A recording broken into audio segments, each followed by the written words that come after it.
और दोस्तों क्या हालचाल है। सेंटर ऑफ एआई की नई वीडियो में आपका स्वागत है। और आज हम बात करने वाले हैं कि स्टूडेंट्स चैट जीपीटी का सही यूज कैसे कर सकते हैं और उसका बेनिफिट कैसे उठा सकते हैं। तो सबसे पहले आपके दिमाग में ये आएगा कि स्टूडेंट्स को चैट जीपीटी यूज करना भी चाहिए या नहीं। और देखो, मेरा मानना ऐसा है कि चैट जीपीटी स्टूडेंट्स के लिए काफी हेल्पफुल है अगर उसे सही तरीके से यूज किया जाए तो। क्योंकि आजकल के स्टूडेंट्स पता क्या करते हैं, जब टीचर उन्हें कोई होमवर्क या असाइनमेंट करने को देती है ना, तो स्टूडेंट्स क्या करते हैं, चैट जीपीटी से सीधा सीधा कॉपी पेस्ट मार देते हैं, जो कि मेरे हिसाब से एक तरह की चीटिंग है। क्योंकि इसमें स्टूडेंट्स का नुकसान है, उन्हें कुछ उसमें सीखने को नहीं मिल रहा है। और दूसरा पॉइंट है कि चैट जीपीटी की इंफॉर्मेशन लेटेस्ट नहीं होती और ये कभी कभी गलत इंफॉर्मेशन भी प्रोवाइड कर देता है। और अगर आप as a student ChatGPT को यूज कर रहे हो तो एक बार ही उसकी इंफॉर्मेशन रीचेक कर लेना गूगल से कि वो इंफॉर्मेशन सही है भी या नहीं। तो चलो अब बात करते हैं कि स्टूडेंट्स चैट जीपीटी का सही यूज कैसे कर सकते हैं। तो सबसे पहले इसका यूज है कि स्टूडेंट्स चैट जीपीटी को एक लर्निंग टूल की तरह इस्तेमाल कर सकते हैं। स्टूडेंट्स इससे कोई भी क्वेश्चन पूछ सकते हैं, इससे कोई भी एक्सप्लेनेशन मांग सकते हैं, या किसी मुश्किल टॉपिक को आसानी से समझना है वो भी हो जाएगा। और अगर कोई मैथ्स की प्रॉब्लम है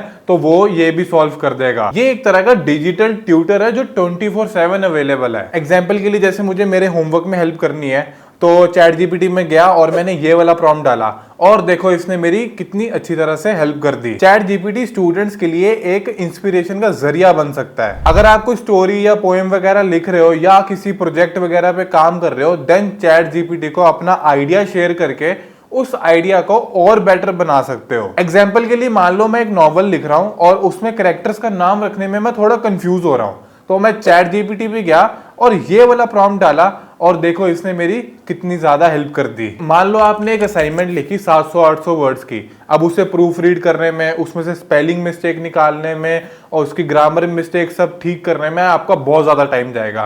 बट टेंशन मत लो, चैट जीपीटी आपके लिए ये भी कर देगा। आपको बस अपना असाइनमेंट जो आपने लिखा है उससे कॉपी पेस्ट कर देना है चैट जीपीटी में और उसके बाद आपको ये वाला प्रॉम्प्ट डाल देना है और फिर ये आपका सारा काम कर देगा। आपके लिए प्रूफ रीडिंग हो जाएगी, स्पेलिंग मिस्टेक्स हो जाएंगी, ग्रामर मिस्टेक्स हो जाएंगी, तो आपका काफी सारा टाइम बच जाएगा। अब इसका नेक्स्ट यूज है कि आप चैट जीपीटी को एग्जाम कोच की तरह यूज कर सकते हो। मान लो आपका एग्जाम आ रहा है नेक्स्ट वीक और उस एग्जाम के लिए आपको प्रैक्टिस करनी है, तो बस चैट जीपीटी में जाओ, ये वाला प्रॉम्प्ट डालो और उसके बाद आप रिजल्ट देख सकते हो। आप अपने एग्जाम के लिए पूरी तरह से प्रैक्टिस कर सकते हो। अब इसका आखिरी और बेस्ट यूज है कि अगर आपको बड़े बड़े आर्टिकल्स पढ़ने में या एसेज पढ़ने में थोड़ा आलस आता है तो टेंशन मत लो, चैट जीपीटी आपके लिए सारे बड़े बड़े आर्टिकल्स ना समराइज कर देगा और बहुत अच्छी तरीके से काम करता है ये। तो आपको जिस भी आर्टिकल की समरी बनवानी है ना, तो उस आर्टिकल को कॉपी पेस्ट करो चैट जीपीटी के अंदर और उसके बाद ये वाला प्रॉम्प्ट डाल दो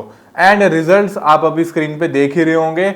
इसने कितनी अच्छी तरह से चीजों को समराइज करके मेरे को दे दिया है। नाउ आई होप कि आपको ये वीडियो अच्छी लगी हो और आपके कुछ काम आई हो और आपने कुछ नया सीखा हो। और आप कमेंट करके बता सकते हो कि अगली वीडियो हम किस टॉपिक पे बनाएं। बाकी आप लाइक और सब्सक्राइब कर देना।